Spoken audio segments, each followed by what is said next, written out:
Alex Traiman, CEO and Jerusalem Bureau Chief and Jewish News Syndicate. Thank you so much for joining us, Alex. Thank you for having me. What people need to understand is that Biden's policies, they're directly responsible for what happened. The lack of sanctions against Iran and how, when President Trump was in office, their coffers were what, 6 billion? Now it's 70 billion, 80 billion. So that's a lot of money that they can use to do whatever they want. Yeah, that's right. Iran has been the primary sponsor both of Hamas in Gaza and also in Lebanon, Hezbollah in southern Lebanon to Israel's northern border. But aside from just the money to Iran, there's also been the feckless policies pressuring Israel to make land concessions to Palestinians over several administrations. Remember that Israel controlled the Gaza Strip until 2005, uprooted 8,500 citizens from 21 vibrant communities, took out all of their military infrastructure, and then only 2 years later, the entire strip was overrun by Hamas. So there's no doubt that life is safer both for Israelis as well as for Palestinians when Israel's the sovereign in the territory. But even today, people are talking about continuing to push Israel to make further land concessions to Palestinians. Do Palestinians, does Hamas, do they want a two-state solution? Do they want peace? When I hear the protesters in the street calling Gaza an open-air prison, how misinformed, how wrong are they?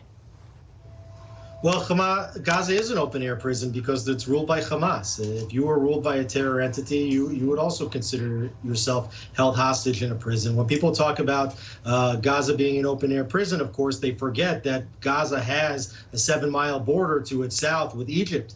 So people try to hold Israel responsible for conditions in the Strip. Yet we're hearing even now that the Egyptians refuse to open the Rafah crossing up to refugees who want to rightly get out of Gaza as we speak. I'm hearing some sirens there in the background. How frightening has this experience been for you?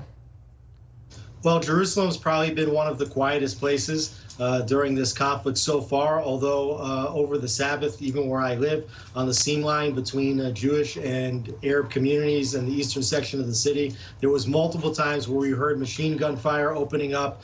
Police are alerted to high tensions in the city, and there is the definitive threat that not only could we see rockets from Hamas as we see and rockets from Lebanon as we're seeing now shot by Hezbollah, but that the entirety of Judea and Samaria, commonly known as the West Bank, and also Israeli population centers like eastern Jerusalem could emerge into intifada-style violence.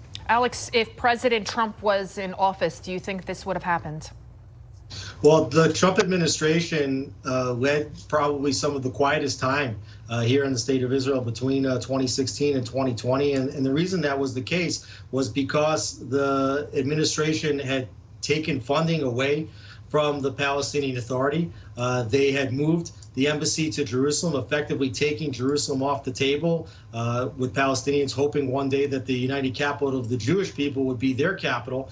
They recognized Israeli sovereignty in Iran, and they also pulled out of the Iran nuclear deal. So everyone understood that the United States stood firmly with the state of Israel. And when the world, and specifically the terror entities around, understand that the United States stands firmly behind the state of Israel and gives Israel the leeway to attack where it needs to attack to ensure safety, well, that is when you get the quietest situation. It's only when you actually start giving money back to the Palestinian Authority and back to the other terror entities that you start to see more and more violence. Alex Traiman, thank you so much for being with us. Excellent analysis there.